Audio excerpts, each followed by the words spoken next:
Halo, halo, suaranya ada. Ada bang, Oke, ya. abang baru sampai dari puskesmas. Isip ya bang. Iya, oke deh. Hari kita bahas ini ya, hipertensi kehamilan ya. Ya bang. Oke.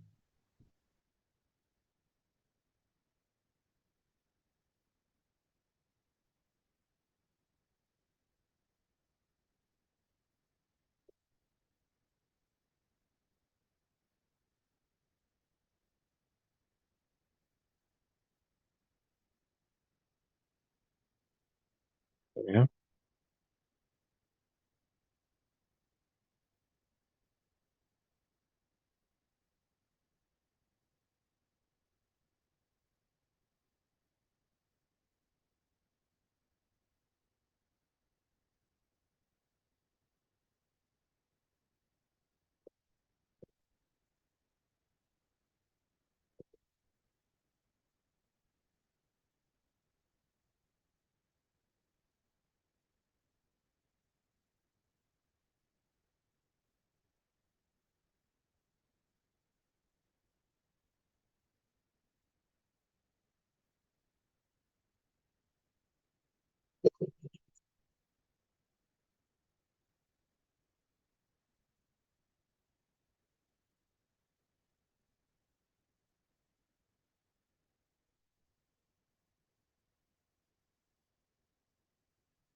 Oke deh.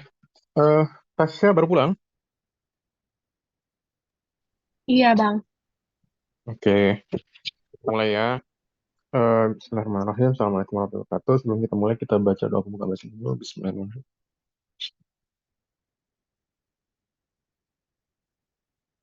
Itu bila bisa dimasuk. Oke, pada hari ini kita akan membahas mengenai hipertensi dalam kehamilan ya. Jadi judulnya HT dalam kehamilan. Yaitu nama lainnya adalah toksemia gravidarum.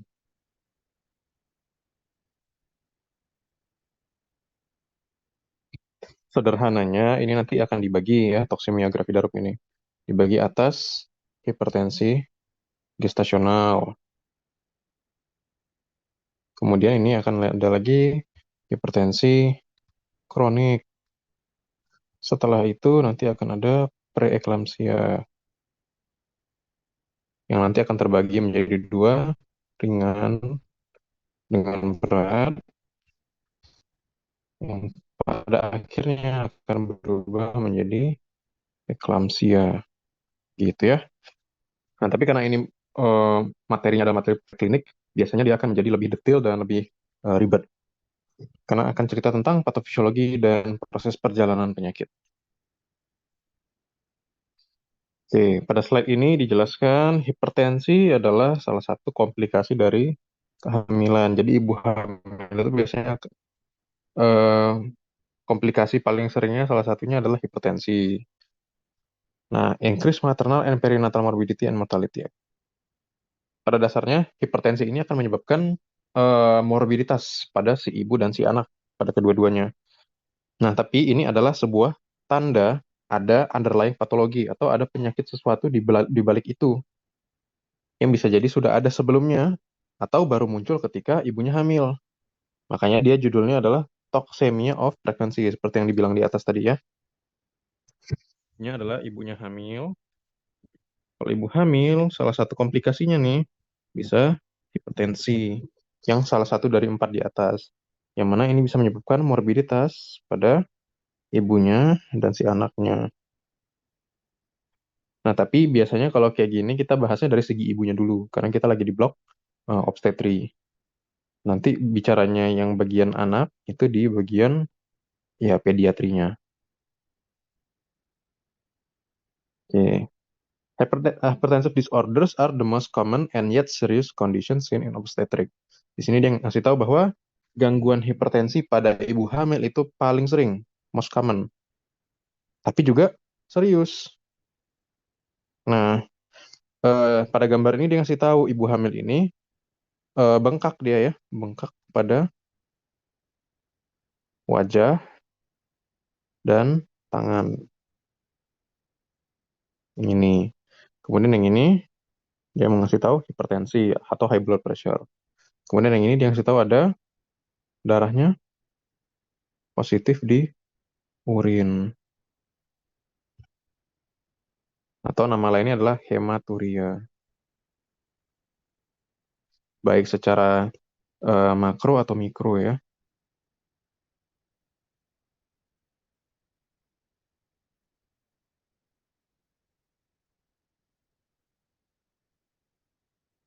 Oke, selanjutnya hypertension itu apa dulu gitu kan?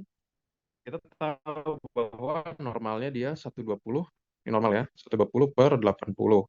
Optimalnya di 110 ya untuk sistoliknya. Untuk diastoliknya tuh di 70.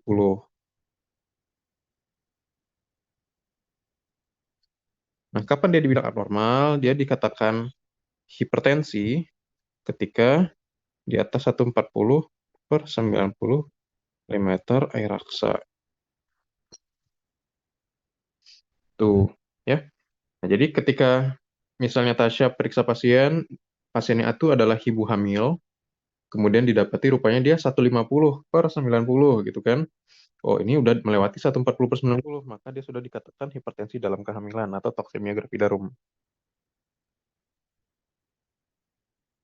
Nah, ini seperti yang dijelaskan tadi. Oke, ada yang namanya hipertensi kronik, ada yang namanya hipertensi gestasional, ada preeklamsia, ada eklamsia. Nah, satu lagi ada kawannya, ya, yaitu superimpos. Superimpos. Preeklamsia on chronic hypertension. Ini ceritanya apa tuh? Dia awalnya HT kronik dulu, yang kemudian berubah menjadi preeklamsia. Ini kita namakan sebagai proses superimpos ya. Jadi didahului dulu. Nah, kita cerita yang pertama. Yang pertama adalah hypertension yang ceritanya gestasional ya. Jadi singkatnya ini adalah HT gestasional.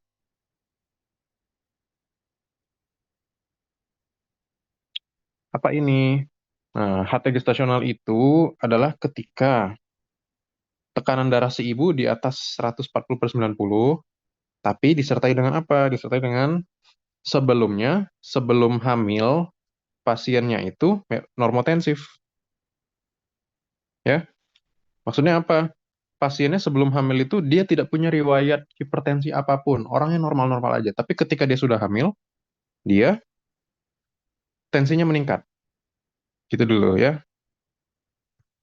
Yang kedua, dia munculnya setelah 20 minggu kehamilan. Jadi setelah eh, plasentanya sudah muncul. Kemudian tidak ada protein urea. Dan normal kembali 12 minggu setelah pasiennya melahirkan. Gitu loh. Jadi kita lihat lagi. Di sini nggak bisa nyoret ya.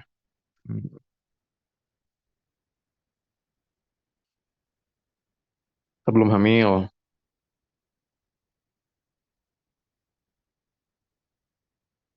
Oh, tunggu, tunggu. Jangan di sini deh. Intinya gini, Tasya. Untuk bisa tahu pasien ini termasuk kepada hipertensi yang mana, kita mesti punya riwayat sebelum hamil, ketika hamil, dan setelah hamil. Tapi biasanya yang setelah hamil ini belakangan ya. Yang ini kebetulan, ini sebelum ya, abang bikin aja sebelum nih. Sebelum, ketika hamil, kemudian setelah. Nah, jadi ada tiga kondisi nih. Sebelum, kemudian ketika hamil, sama setelah hamil. Sebelum hamil, dia normal, ya. Dia normal dulu, nggak ada gangguan. Ketika hamil, dia hipertensi. Setelah hamil, dia normal kembali. Ini adalah kondisi hipertensi gestasional. Nah, nanti yang hipertensi lain-lainnya ini akan berubah ya. Contohnya nanti itu yang hipertensi kronik dari sebelum ini pun, sebelum hamil pun dia sudah hipertensi. Nah, itu akan membuat perbedaan ya.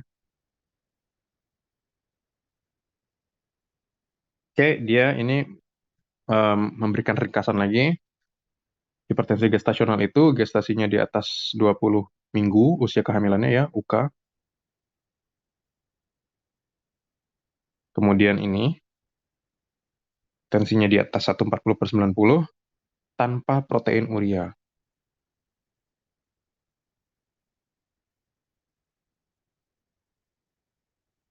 Oke. Nah, ini ada kriteria untuk hipertensi gestasional yang mild. Mild itu artinya ringan.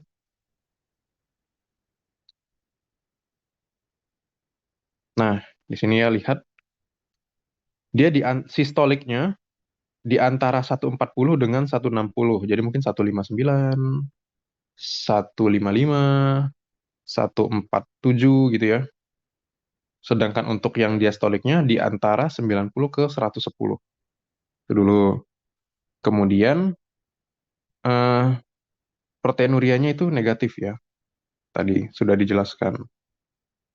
Dengan platelet sekian ini nggak perlu. Liver enzimnya ini juga nggak usah, ini nggak usah, ini nggak usah.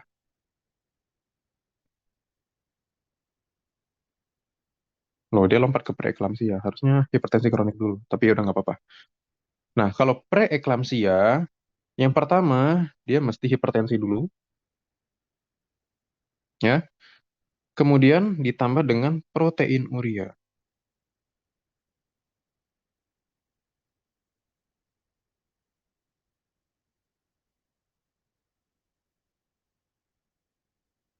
Yang mana sebelumnya pasiennya itu bisa dilihat di sini, eh, dia normotensif dulu, kemudian muncul ketika di 20 minggu usia kehamilan juga.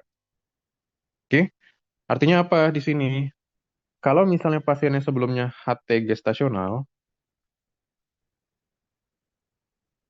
kemudian proteinuria positif,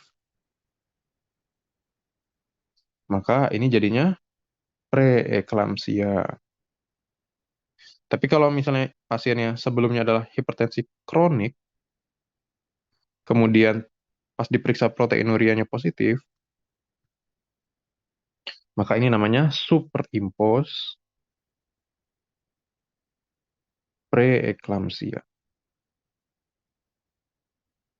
Nah, sebelum kita lanjut sampai sini paham, Tasya?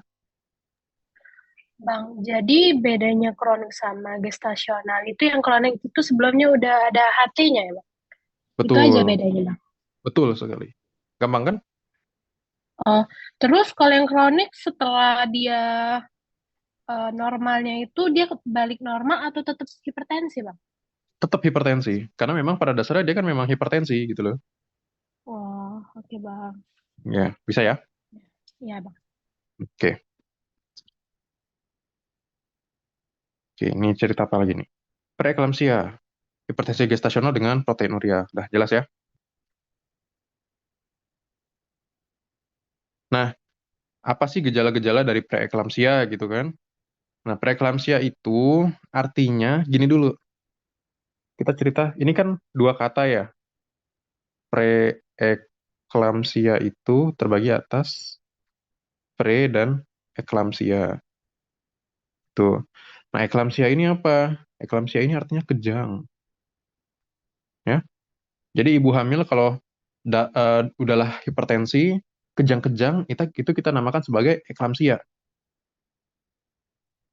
Nah, untuk mengantisipasi si ibu hamil supaya tidak kejang-kejang, maka muncul istilah yang namanya preeklamsia, yaitu sebelum kejang.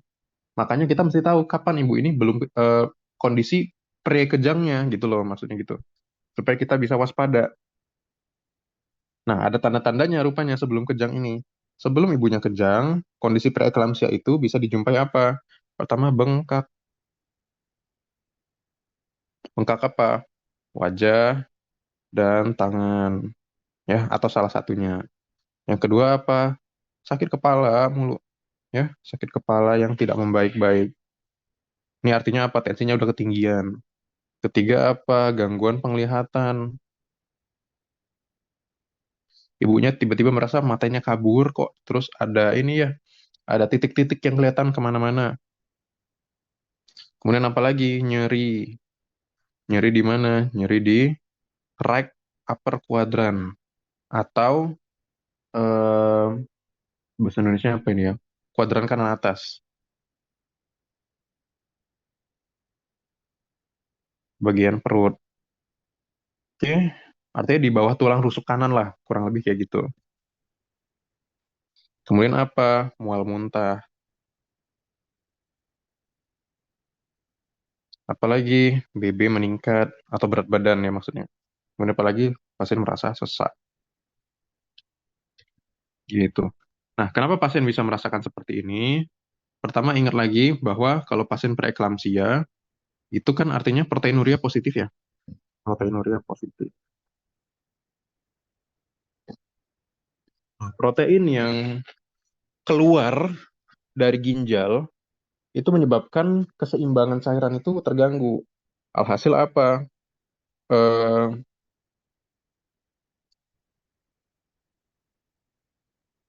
protein itu kan nanti ada yang sifatnya mengikat cairan kayak albumin, sehingga dia mempertahankan tekanan onkotik namanya, tekanan onkotik di dalam intravaskular atau di bagian pembuluh darah. Kalau itu keluar, nah itu bisa bikin wajah sama tangan itu bengkak. Sama kayak orang yang gagal jantung atau sama orang yang gagal ginjal. Kurang lebih kayak gitulah ceritanya. Kemudian semburan eh, darah yang kuat, misalnya nih pasien itu 160, 180 gitu kan. Kan tinggi tuh ya. Kuat, bayangkan aja kalau dia menyemprot terlalu kuat ke otak. Itu bisa bikin kepala sakit, ya. Karena tekanan intrakranial meningkat. Itu juga bisa menyebabkan apa? Mual muntah. Kemudian, kalau nyemprotnya terlalu kuat ke mata, jadinya apa ya? Gangguan penglihatan. Gitu loh. Itulah yang dirasakan si ibu ini sebelum dia terjadinya kejang. Nah, kapan dia dibilang ini, dibilang preeklamsi berat, ya, ini cerita preeklamsi berat nih, PE berat ya. PE berat ketika tensinya sudah di atas 160 per 110 milimeter air raksa. Kemudian dijumpai apa lagi? Ada trombositopenia ya. Trombositnya udah turun di bawah 100.000. Jadi trombosit di bawah 100.000. Kemudian eh, SGO-tes GPT mulai meningkat karena fungsinya sudah mulai terganggu. Ya, jadi fungsi liver meningkat. Terus ditambah dengan keluhan-keluhan yang di atas tadi. Kemudian mulai apa lagi? Ada renal insufficiency. Nah, insufficiency itu agak susah ya ngomongnya. Insufficiency itu adalah ketika fungsi renal itu terganggu. Jadi dia gagal ginjal. Kemudian edem pulmonal, ya, apa parunya bengkak. Makanya pasiennya sesak. Oke. Nah, tapi kalau jawab soal nih, mau jawab soal pasien yang awalnya hipertensi gestasional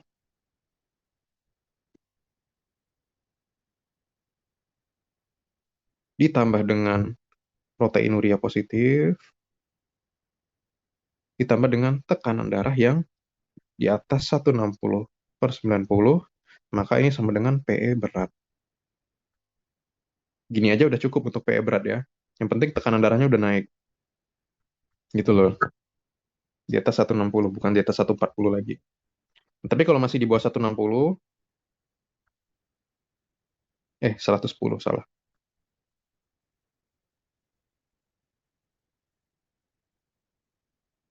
Maka ini yang PE ringan.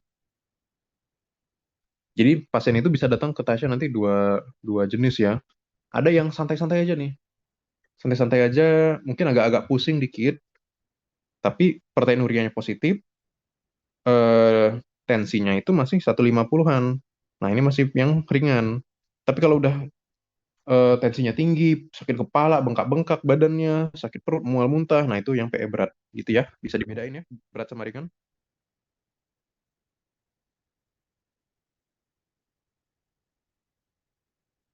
Oke, ini juga sama kayak yang tadi.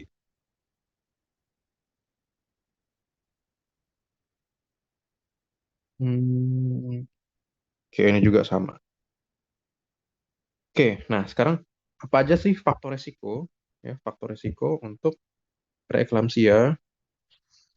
Pertama, primigravida atau kehamilan pertama. Oke, yang kedua adalah sebelumnya sudah pernah preeklamsia di kehamilan sebelumnya. Yang ketiga, pasien punya HT kronik atau penyakit ginjal kronis atau yang kita singkat dengan PGK atau kedua-duanya ada. Kemudian ada gangguan trombosit, ya, gangguan trombosit. Kemudian apa lagi? Hamil kembar. Kemudian apa lagi? IVF atau bayi tabung. Yang kelima, ada riwayat keluarga dengan preeklamsi. Kemudian apa lagi? Pasiennya punya DM. Kemudian pasiennya obes, pasiennya punya SLE, kemudian hamil di atas usia 40 tahun.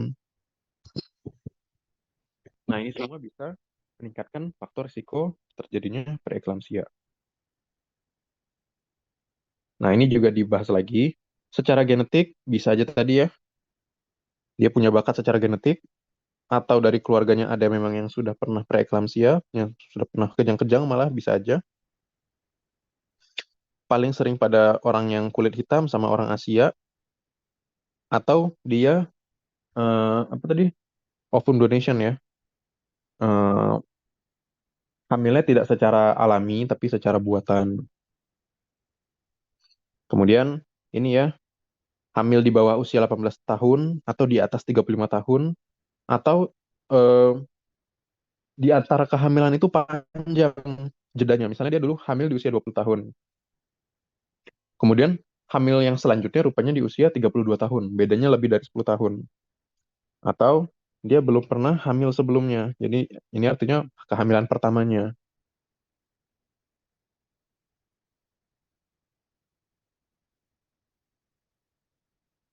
Oke, faktor partnernya atau pasangannya gimana?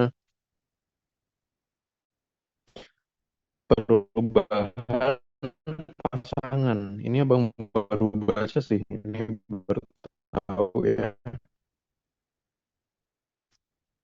Kemudian Halo Bang, pajanan terhadap sperma terbatas. Ini juga dikasih tahunya begitu. Inseminasi itu apa?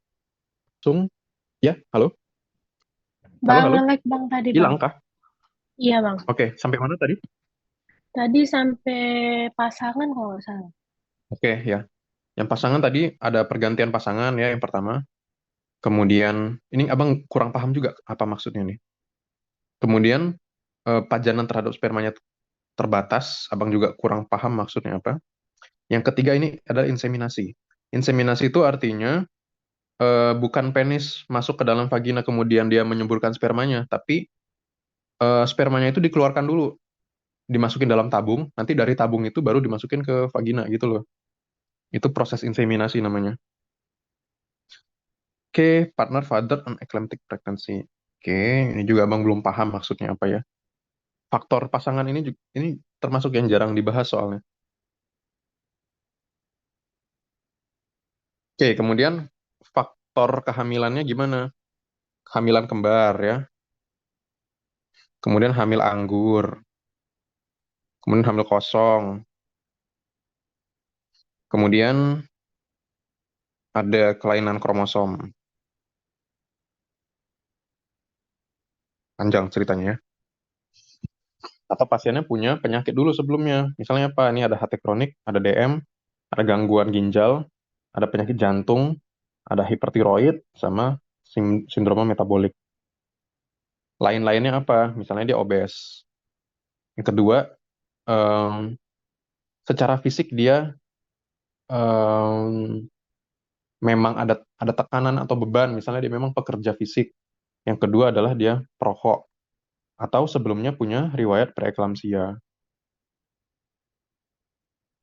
Oke, ini apa nih?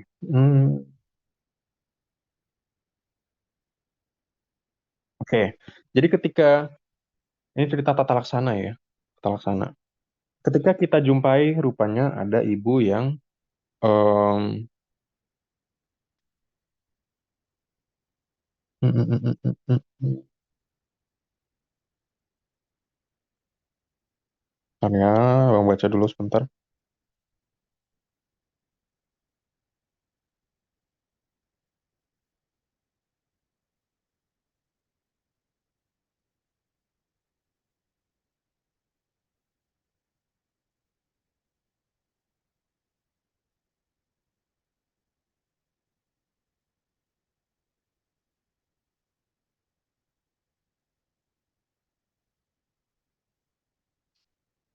Oke, jadi gini, kita ketemu pasien nih.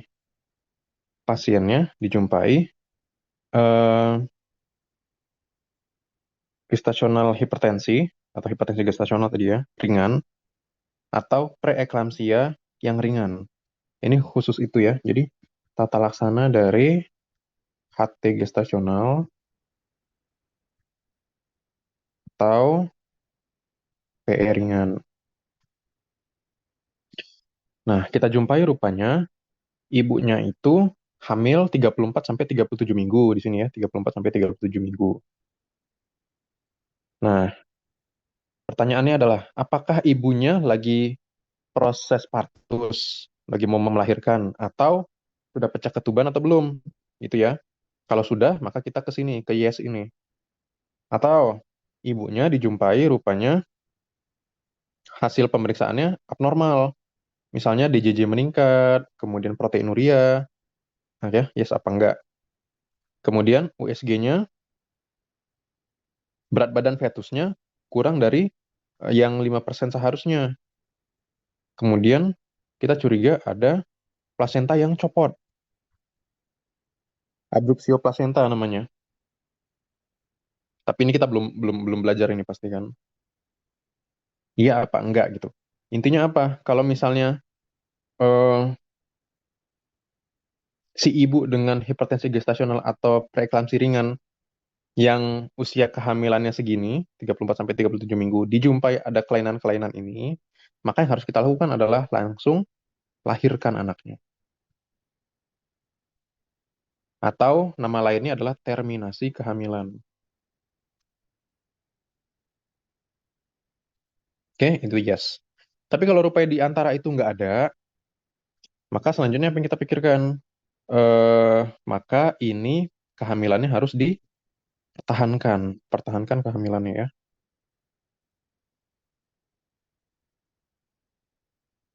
Kalau yang ini kan terminasi, yang ini dipertahankan, yang di bawah.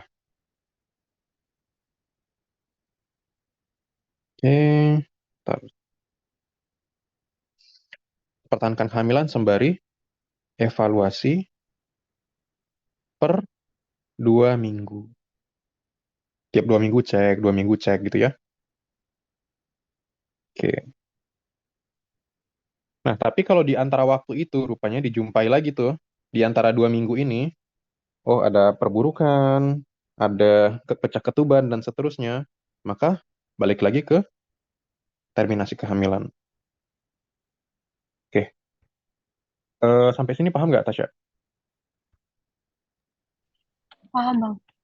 Bisa ya? Intinya tuh gini sebenarnya. seluruh toksemia gravidarum ya. Toksemia gravidarum. Intinya apa? Ibunya sakit karena hamil anaknya. Itu dulu. Ibu ini sakit karena lagi menghamil oleh anaknya. Maka obat satu-satunya apa? Obat definitifnya, tata laksana definitif supaya dia sembuh apa? Logikanya. Ya anaknya harus dikeluarkan dari tubuh ibunya supaya dia nggak sakit lagi gitu loh. Maka tata laksana definitifnya adalah terminasi kehamilan. Cuma masalahnya adalah kapan kita terminasi, kapan kita pertahankan gitu kan. Karena nggak mungkin semua ibu hamil yang lagi hamil anaknya kemudian ada gejala kita lahir-lahirin aja anaknya. Karena belum tentu anaknya bisa selamat gitu kan. Maka kita harus melakukan evaluasi gitu loh. Yang mana. Ataupun kalau misalnya di anaknya mau dilahirkan, dia harus siap untuk dilahirkan. Karena tidak semua anak itu siap untuk dilahirkan. Maksudnya gimana? Bisa aja berat badannya belum cukup, parunya belum matang, dia belum siap untuk menarik nafas dan seterusnya gitu loh. Jadi kita mesti lihat-lihat lagi nanti. Nah, baru kita cerita tentang em, kalau PE berat gimana? PE berat ya. Apa yang kita lakukan? Singkatnya gini aja. Kalau dia udah di atas 37 minggu atau di aterem ya sebenarnya gitu. Ntar atas,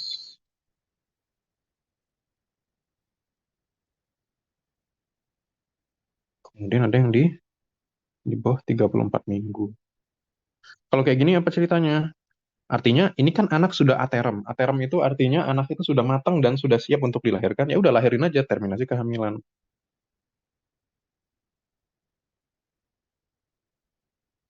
Kalau yang ini artinya apa? Tunda, tunda partus hingga anak siap. Gitu loh. Cara menyiapkan anaknya gimana? Menyiapkan anaknya, pertama kita harus memberikan steroid. Tahu steroid, Asya? Tahu bang. Oke, contohnya Eh, yang akhirannya son son son. nggak tahu bang. Tapi steroid itu obat paten kan? Hmm. Eh, enggak, jadi gini, steroid itu adalah satu golongan obat. Bedanya paten sama generik itu, misalnya gini, hmm, ini biar tahu aja ya. Jadi obat, itu nanti ada dua, ada generik, ada paten. Generik itu apa? Generik itu artinya eh, memang isi kandungan obatnya yang ditulis, contohnya paracetamol. Tapi kalau paten, ini pakai merek ya, ada mereknya. Mereknya apa? Misalnya Sunmol, Panadol, Kiranti, ya. Ini semua isinya apa? Isinya paracetamol juga sebenarnya. Cuma dia pakai merek yang em, sesuai dengan nama perusahaannya gitu loh. Nah, contohnya itu dalam konteks ini steroid. Steroid itu ada dexamethasone, ada methylprednisolone, ada prednison, betamethasone, ya macam-macam. Pokoknya akhirnya son. Oke, generiknya apa contohnya? Generiknya itu misalnya adalah methylprednisolone. Nah, tapi untuk ininya, apa namanya itu?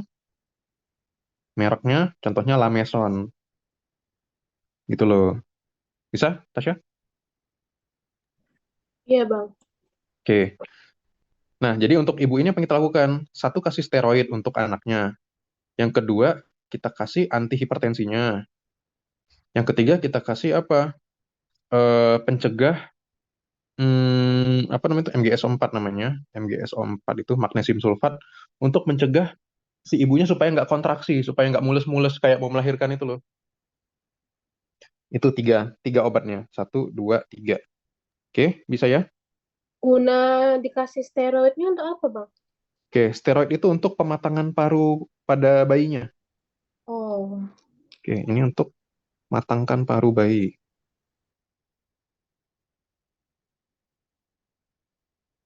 Gitu. Nah, ini biasanya 1 sampai 2 hari. Setelah itu anaknya dilahirkan. Gitu loh contohnya. Oke, kurang lebih seperti ini. Ntar abang baca dulu apa yang dibilangnya di sini ya. Hmm,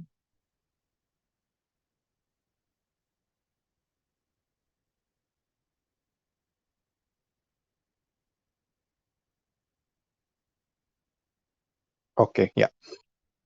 Nah, ini yang kita tunda-tunda dan segala macamnya ini kita namakan sebagai ekspektasi manajemen ekspektasi.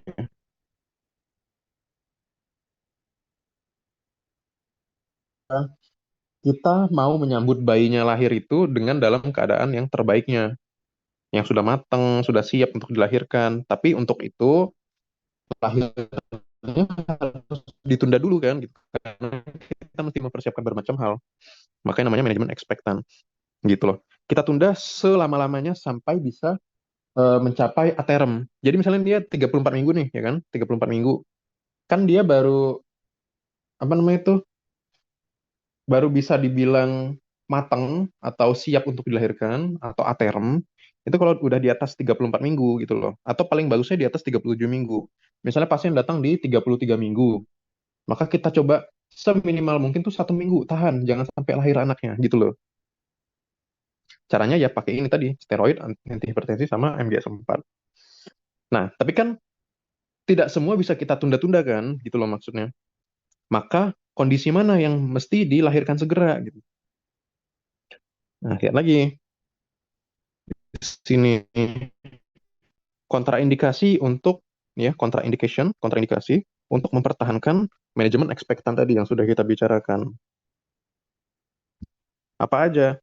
Rupanya ibunya kejang, eklamsia, atau apalagi edem pulmonal, makin sesak, udah banjir paru-parunya. Kemudian ada DIC namanya. Ibunya sudah mulai mengalami koagulasi atau pembekuan darah secara keseluruhan. Kemudian hipertensinya udah nggak karuan, 215, 220, tinggi banget. Atau apalagi fetusnya udah non viable, udah nggak bisa diselamatin lagi, udah meninggal di dalam, katakanlah begitu ya. Ya udahlah, apalagi yang mau dipertahankan kalau gitu di kehamilan ini. Toh anaknya sudah meninggal di dalam. Atau hasil tes lab dari si fetusnya ada kelainan. Atau apalagi plasentanya robek di dalam gara-gara ketinggian ininya. Nama lainnya itu solusio plasenta ya. Solusio plasenta. Itulah macam-macam ya. Nah, di antara kesemua ini, lahirkanlah anaknya ketika ibunya sudah stabil. Jadi contoh nih, ibunya tuh eklamsia, kejang-kejang kan?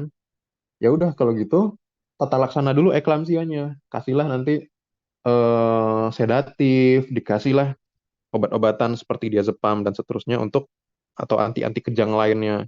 Setelah kejangnya beres, barulah ibunya melahirkan gitu loh maksudnya.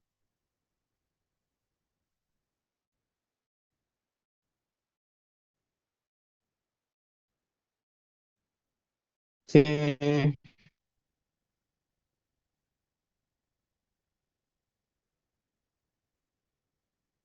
Ya. Nah, kemudian mungkin muncul pertanyaan kan sama Tasya, Bang, kalau misalnya dia masih 27 minggu, masih kecil banget gitu kan. Kan dia tadi definisinya di atas 20 minggu kan. Nah, katakanlah dia datang di 27 minggu. Bisa nggak kalau gitu dipertahankan kehamilannya? Atau kita lahirkan aja gitu kan. Misalnya Tasya bertanya begitu, maka itu tergantung dari rumah sakitnya. Nah, rumah sakitnya ini ada nicunya yang memang bagus. Maksudnya apa? Nicunya ini punya fasilitas yang bagus, dokternya bagus, perawatnya bagus, sehingga pasien anak bayi yang baru lahir misalnya 1.500 gram aja udah bisa mereka tangani. Ya udah kalau gitu bisa dilahirkan, nggak masalah. Asalkan setelah dia lahir bisa ditangani dengan baik gitu loh. Tapi ada rumah sakit misalnya tipe C yang atau tipe D yang belum siap untuk kondisi-kondisi gitu. Maka sebaiknya jangan dilahirkan anaknya gitu loh. Oke, eklamsia. Bang, Tadi, ya itu lahirnya sesar ya, Bang? tergantung, bisa dua-duanya. Kalau Bisa kenapa? misalnya untuk ses memungkinkan untuk lahir normal, maka lahir normal. Nanti kita mesti cerita partus normal dulu, ada persyaratannya, gitu loh. Tapi kalau misalnya dia mesti lahir segera, maka bagusnya sesar. Mm-mm. Nah, nanti kita cerita partus normal ya. Di situ ada persyaratan-persyaratan kapan dia boleh normal, kapan dia enggak. Tapi intinya gini, mesti tahu 3P dulu nanti. 3P ya. 3P itu apa? Ada yang namanya passenger, sama power.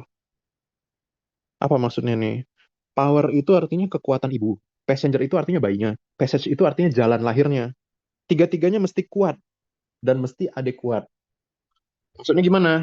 Ibunya mesti punya tenaga, mesti kuat dia ngedan, sehat. Passengernya gimana? Maka bayinya mesti dalam keadaan sehat juga. DJJ-nya itu masih di antara 120 sampai 160. Kemudian masih bergerak-gerak, kemudian kepalanya harus mengarah ke bawah, kemudian apalagi berat badannya mesti nggak boleh kelebihan. Misalnya ada yang makrosomia, berat lahirnya tuh harusnya kan paling paling tinggi itu 3.500, 3,5. Tapi sama bayi ini rupanya dia 4.000 atau 5.000, gede banget gitu ya. Itu termasuk yang tidak baik. Kemudian passage, jalur lahirnya harusnya bagus. Ada ibu-ibu ini memang yang panggul sempit. Kalau panggul sempit kan artinya susah mau lewat ya bayinya. Nah, itu mesti berhati-hati. Nah, jadi kalau tiga-tiganya ini bagus ya, jalan lahirnya lebar, bayinya sehat, nggak kelebihan berat badannya, ibunya juga kuat, sehat, maka dia boleh lahir normal. Tapi kalau misalnya udah langsung sang ya, udah nggak boleh. Salah satu aja dari sini yang nggak terpenuhi. Ya, misalnya ibunya panggulnya sempit, maka passage-nya terganggu, maka dia nggak boleh lahirkan normal. Kemudian passenger, misalnya bayinya beratnya di atas 3,5 kilo, atau bayinya itu sungsang atau letak lintang, maka udah nggak boleh. Atau passage-nya bagus, passengernya bagus, tapi rupanya ibunya dalam keadaan yang nggak bagus, lagi lemas, anemia, eh, apa namanya itu nutrisinya kurang dan seterusnya, itu dia nggak boleh lahir normal. Gitu ya maksudnya. Bisa, Tasya? Ya, Bang. Oke, lanjut ya. Nah, tadi kan preeklamsia, kondisi sebelum kejang. Gejalanya A, B, C, D, E. Sekarang eklamsia. Eklamsia itu artinya ibunya sudah nih yang dimerahin, seizure, kejang, atau tiba-tiba koma, hilang kesadarannya ketika sedang hamil. Dalam pasien yang sebelumnya memang ada preeklamsia atau yang sebelumnya tidak punya gangguan saraf. Ya, kalau memang pasiennya ini sebelum dia hamil punya kelainan saraf, misalnya dia memang punya kejang-kejang ya, punya apa namanya itu, eh, ayan itu bahasa medisnya apa ya? Kok lupa bang. Epilepsi. Sebelumnya punya epilepsi.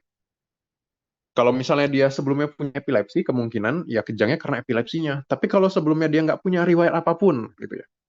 Sebelum sebelum hamil nggak ada hipertensi, sebelum hamil nggak punya kejang-kejang, rupanya sekarang ada. Artinya ini pasti hipertensi gestasional yang berubah menjadi preeklamsia, yang kemudian berubah menjadi eklamsia gitu loh maksudnya.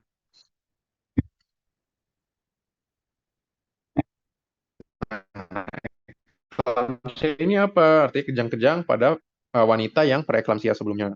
Terjadi di sekitar 0,5% sampai 4% dari keseluruhan partus. Oke. 25% terjadi sebelum partus.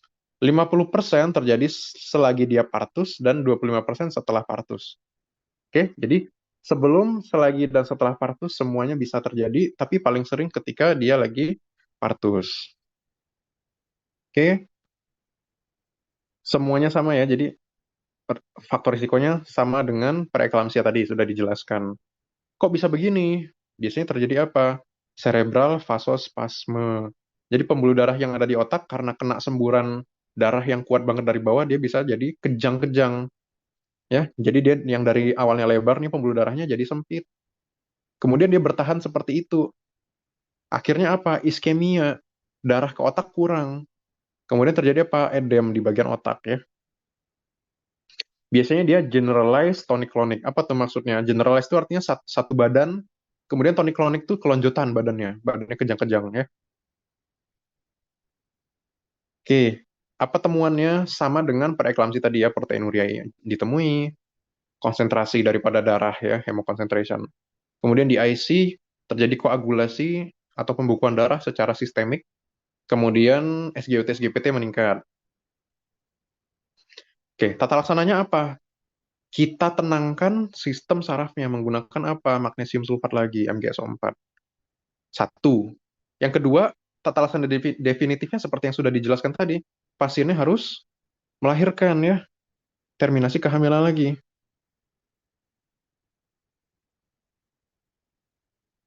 Gitu. Mau gimana pun pasiennya ini kejadian seperti ini karena dia lagi. Gitu. Nah, sekarang baru masuk ke hipertensi kronik. Apa itu hipertensi kronik? Hipertensi kronik itu adalah ketika ibunya ini mengalami hipertensi dalam kehamilan sebelum mencapai usia kehamilan 20 minggu. Ya,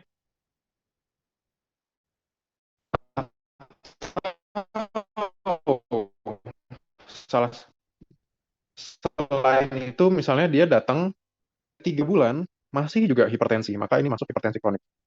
Oke, jelas ya? Itulah hipertensi kronik, beda dengan hipertensi gestasional. Intinya apa? Kan tadi kita udah cerita eh,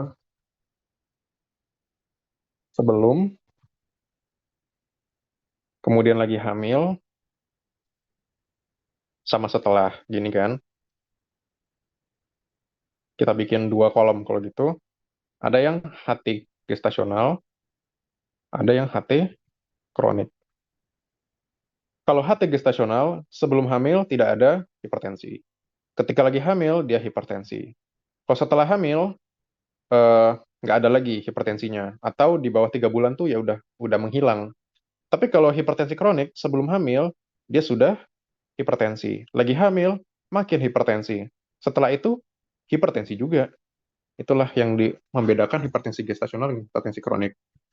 Dan kedua-duanya proteinurianya harus negatif ya. Kenapa? Begitu dia masuk proteinuria positif, maka yang hipertensi gestasional berubah jadi apa, Tasya? Preeklamsia ya, Bang. Sip. Kalau hipertensi kronik, proteinuria positif, maka jadi Jadi yang super superi apa tadi, Bang? superimpos ya. Abang tulis Oh, lagi.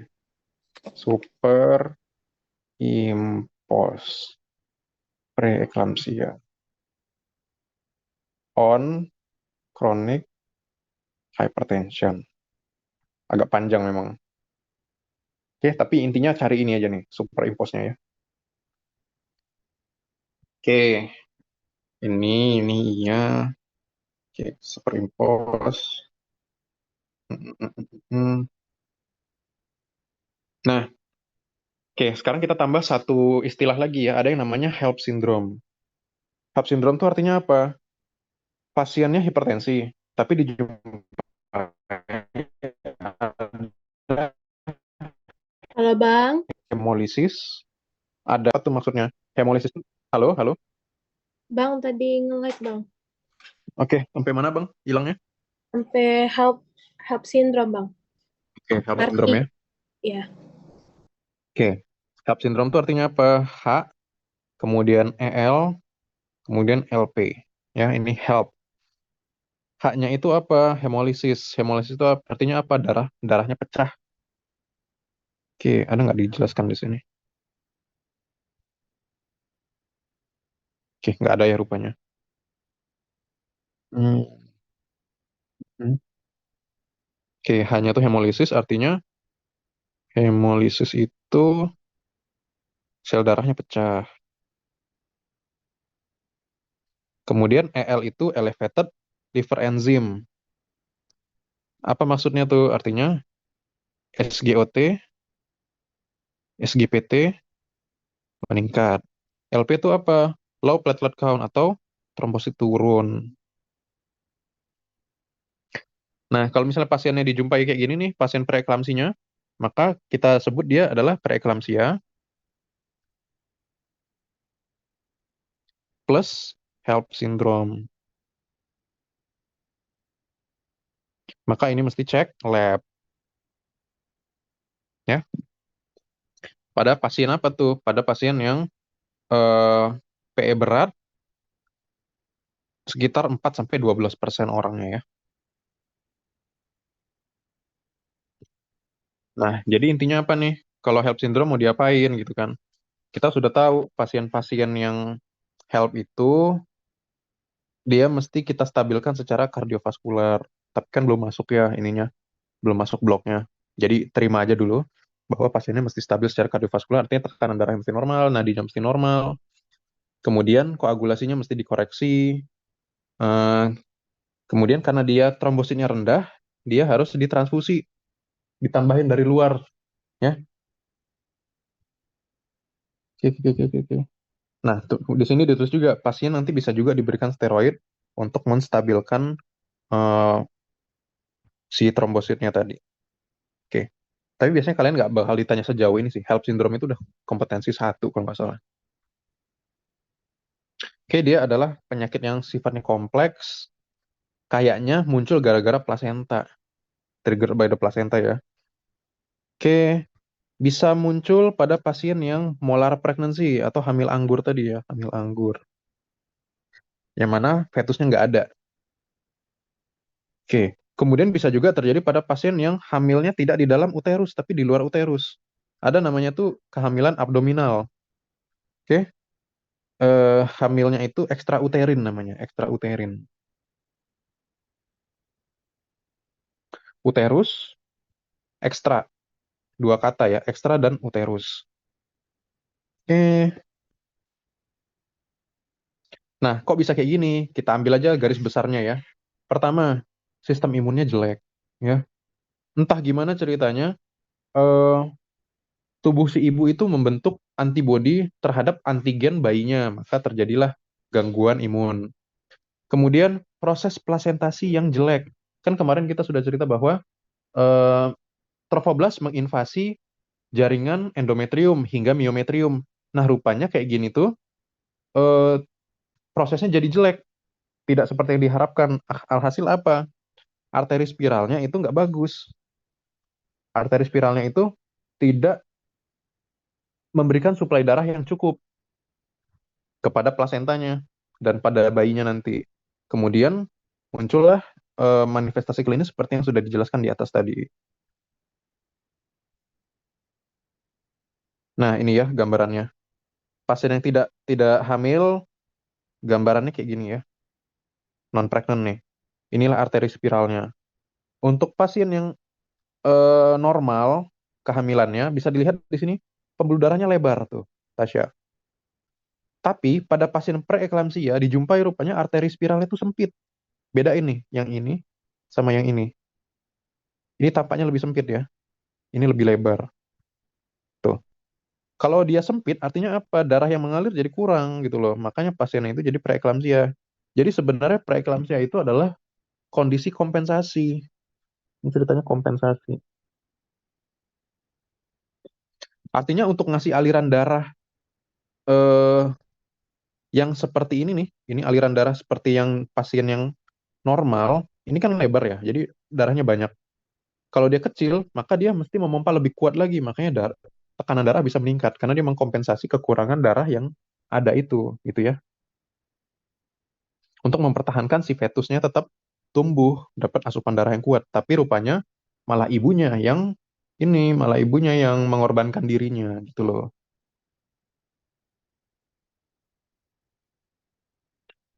Oke, ini apa nih? Ini sama sih intinya. Ini pasien yang normal, ini normal ya. Yang ini yang abnormal. Oke, ini arteri spiralnya lebar sehingga darah itu leluasa untuk bisa dialirkan, sedangkan yang ini sempit. Ya, oke, ini slide-nya habis. Kita lihat dulu slide selanjutnya ya.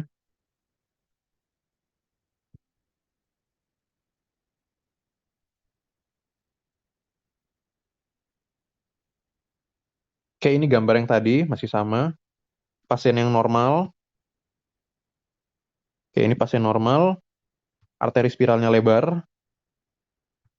Pasien yang preeklamsia, arteri spiralnya itu sempit, sehingga aliran darahnya tidak cukup. Oke. Nah, kalau gitu yang terjadi bisa apa? Pertama, kalau misalnya implantasinya terganggu, maka pasiennya bisa infertil ya. Yang kedua, implantasinya terjadi, ya, implantasinya terjadi, tapi plasentasinya yang terganggu, proses pembentukan plasentanya. Nah, ini bisa menyebabkan keguguran. Atau implantasinya terganggu, plasentasinya jelek. Terjadi sih, tapi jelek plasentasinya. Maka ini menyebabkan preeklamsia. Ya, oke.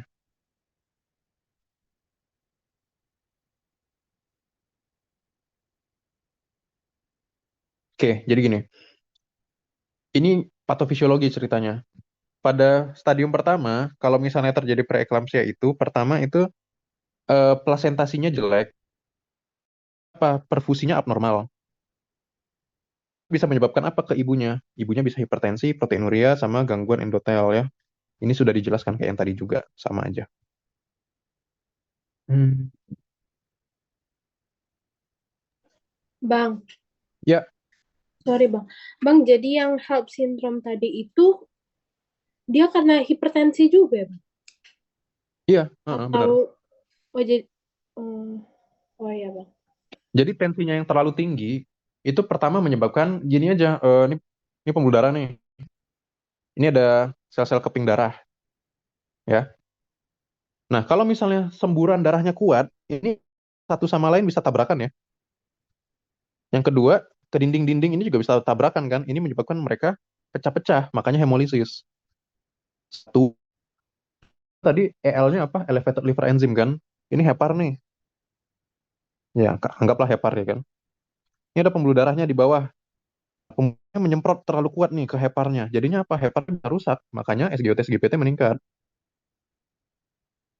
Kemudian antara satu trombosit dengan trombosit lainnya juga bisa eh, kalau misalnya udah masuk blok hemato, gara-gara yang gini-gini bisa teraktivasi, menyebabkan dia trombositnya jadi turun. Itu yang dinamakan di disseminated intracoagulation gitu. Semuanya memang dari tensi yang berlebihan tadi itu loh. Bisa ya? Ya Bang. Oke. Ini yang tadi-tadi juga sih sama aja. Oke, imprint.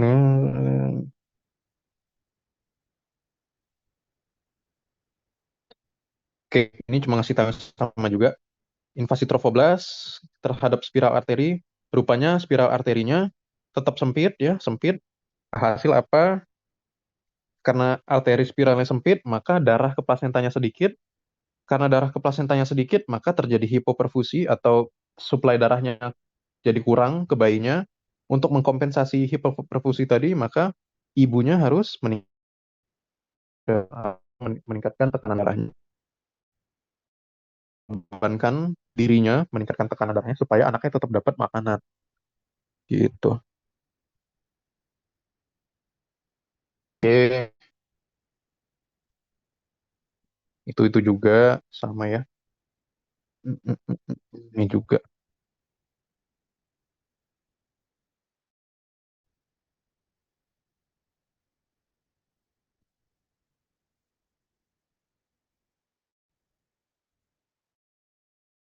ini sama. Ini ke biokimianya lagi. Ini nggak perlu.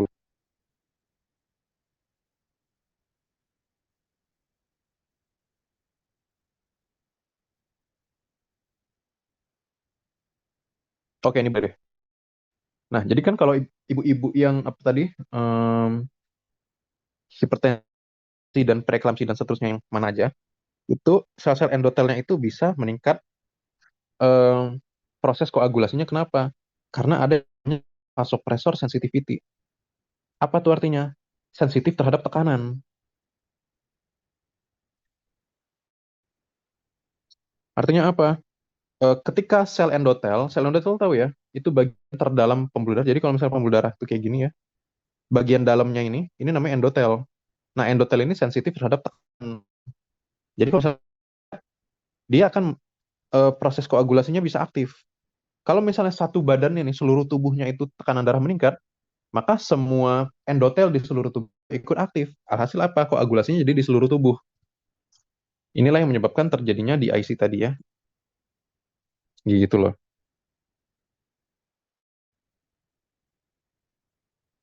Oke, ini yang tadi-tadi juga.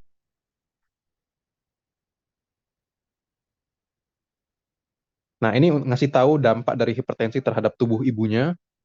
Kalau terhadap uterus dan plasenta bisa menyebabkan ini IUGR. IUGR itu artinya apa? Eh, ini bahasa Indonesianya PJT. Pertumbuhan janin terhambat. Kemudian ibunya bisa mimisan, ibunya bisa di IC yang tadi juga, hemokonsentrasi. Secara central nervous system atau secara otaknya bengkak, gejala apa? Bisa yang kardiomiopati, heart failure ya. Di paru bisa apa? Bisa edem. Di ginjal bisa bisa berkurang ininya pipisnya. Di tiga bisa HELLP syndrome tadi. Oke.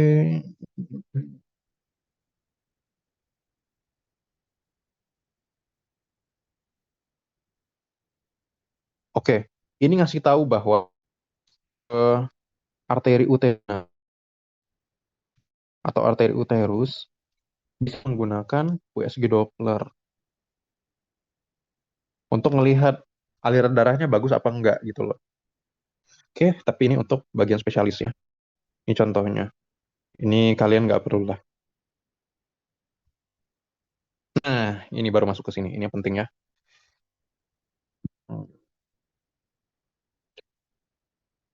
Oke, pasien ini rupanya Tasya temukan hipertensi gestasional. Atau kalian temukan hipertensi kronik. Turunin nggak tensinya? Pertanyaannya kan gitu ya. Hmm,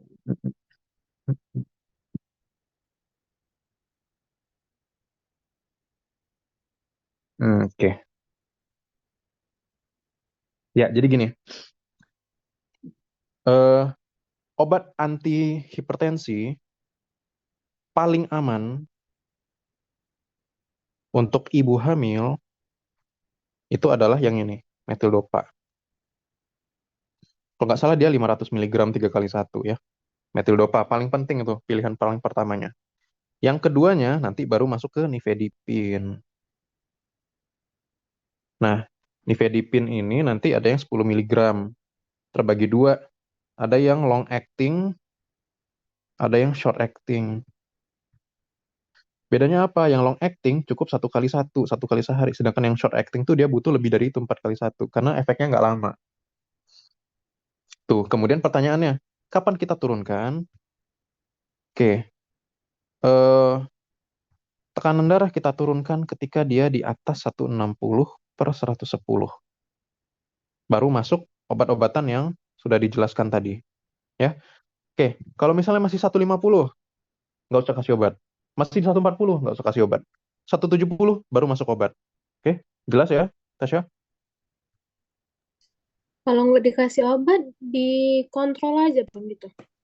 Iya, jadi kalau misalnya masih 150, ya udah, artinya observasi aja. Ada nggak muncul gejalanya, proteinuria nggak dia, kakinya bengkak nggak, sakit kepala nggak, gitu ya. Per 2 minggu kayak yang tadi sudah dijelaskan. Atau misalnya kurang dari 2 minggu muncul gejala, maka datang lagi. Gitu ya. Kenapa? Karena gini, kita kan udah tahu bahwa tekanan darah tinggi ibu itu kompensasi terhadap kurangnya perfusi darah ke anaknya kan. Takutnya kalau misalnya nih 150 kita turunin ke 130, jadinya apa?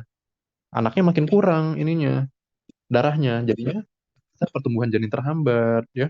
Anaknya tumbuhnya nggak bagus. Jadi ibunya jadi mesti mengorbankan dirinya. Oke, untuk sisanya ini nggak usah dibaca deh, pusing nanti. Hidralazin, labetalol, obatnya pun nggak ada di Indonesia ya. Oke, kemudian ada yang namanya seizure prophylaxis Apa tuh maksudnya? Seizure prophylaxis itu artinya mencegah terjadinya kejang. Prophylaxis itu artinya pencegah. Jadi nanti Tasya bakal ketemu tuh antibiotik profilaksis. Oh, antibiotik yang diberikan supaya tidak terjadi infeksi. Seizure prophylaxis atau profilaksis kejang, maka obat yang diberikan supaya tidak terjadi kejang, gitu ya. Biasanya dikasih kapan? Pada severe PE, ya, atau PE berat. Apa tuh MGSO4 juga, yang tadi juga lagi ya. Oke, jadi MGSO4 pada MGSO4 diberikan pada PE berat dan diberikan pada eklamsia. Pada PE berat dia sebagai profilaksis kejang. Pada eklamsia dia diberikan sebagai anti kejang. Gitu.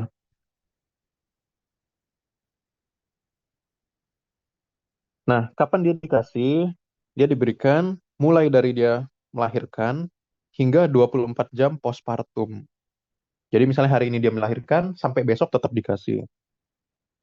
Kalau misalnya dia SC, ya ini SC ceritanya, maka 2 jam sebelum SC sampai 12 jam setelah SC. Gitu. Nah, regimennya gimana? Ya bisa dilihat, ini tinggal dibaca sih ya. Bisa IV, bisa IM. Tapi lebih bagus IV. Dia terbagi dua, loading dose sama maintenance dose. Loading dose itu artinya pertama kali dikasih, maintenance dose itu yang dipertahankan tetap dikasih. Gitu. Nah, kalau loading dose-nya gimana? Misalnya kita berikan yang 4 gram ya. 4 gram atau dalam kurung ini sebenarnya 8 mili, 8 mili atau satu ampul, itu nanti ditambah dengan 12 mili NaCl.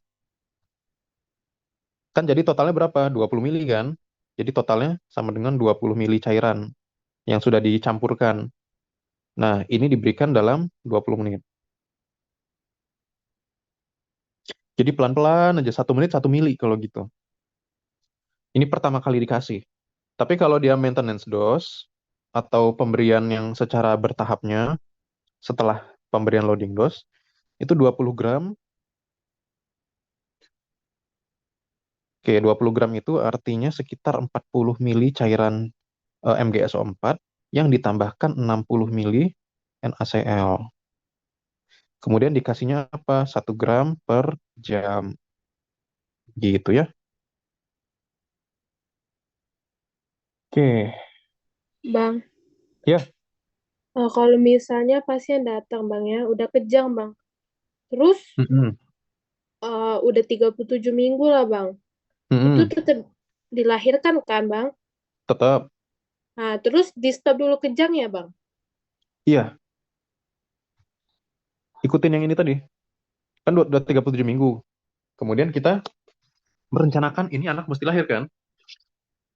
Nah, kalau kita sudah merencanakan ini anak harus lahir, maka kita cek dia lahirnya secara normal, PSP, partus spontan, atau secara SC. Katakanlah rupanya anaknya mau SC, ya kan? Ketika SC, maka artinya kita berikan sekarang, kemudian kita operasi, kemudian sampai 12 jam setelahnya tetap dikasih, gitu loh. Atau misalnya dia partus normal, pas lagi partus normal, kasih kan pas sekang itu datang, sembari dia pembukaan dan segala macamnya, dah lahir anaknya 24 jam setelah postpartum tetap dikasih gitu loh. Untuk yang maintenance dose. Bisa ya? Bisa Bang. Oke. Yang IM sama bedanya adalah kalau yang loadingnya tetap kayak tadi di atas, yang maintenance-nya 5 gram setiap 4 jam gitu loh. Pantat kanan, pantat kiri gitu ya. Jangan pantat kanan semua diisinya. Oke. Ada efek sampingnya nggak? Ada. Pasiennya paling sering itu ini, merasa lemah ya. Makanya nanti pemberian MGSO4 juga ada syaratnya. Misalnya syaratnya itu tensinya mesti bagus, kemudian nafasnya itu mesti di atas 16 kali per menit, kemudian refleks patelanya mesti bagus ya, positif. Karena kalau misalnya dia dikasih ketika itu di bawah-bawah semua, takutnya dia depresi.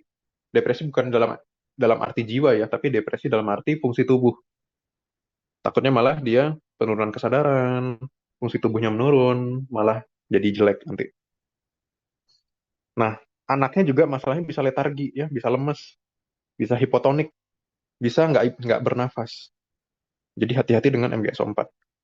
Nah, kemudian rupanya katakanlah MGSO4 yang diberikan menyebabkan efek samping yang ini. Bisa nggak kita kembalikan fungsi tubuhnya jadi normal lagi? Bisa. Antidotumnya adalah kalsium glukonat. Jadi, pemberian MGS4 itu harus kita punya antidotumnya. Siap-siap mana tahu MGS4-nya itu terlalu berlebihan. Entah salah hitung, entah gimana nggak tahu lah. Pokoknya efeknya tuh berlebihan lah. Kita punya eh, zat yang bisa mengembalikan fungsi tadi, yaitu kalsium glukonas. Cara kasihnya gimana? Diberikan sebanyak 10 mili 10% ya dalam 10 menit. Jadi satu menitnya itu 1 mili. Oke, ini investigasi udah tahu ya tadi, delivery juga udah jelas. Mm, mm, mm, mm, mm, mm, mm. Oke,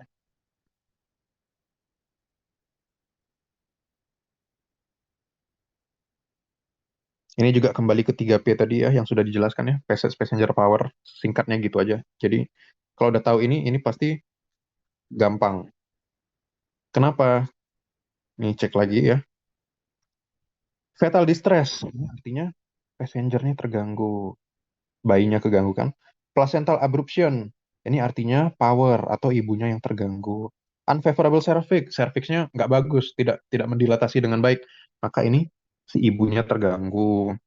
Failed induction of labor, maka ini power atau ibunya yang terganggu. Recurrent seizure ini power juga.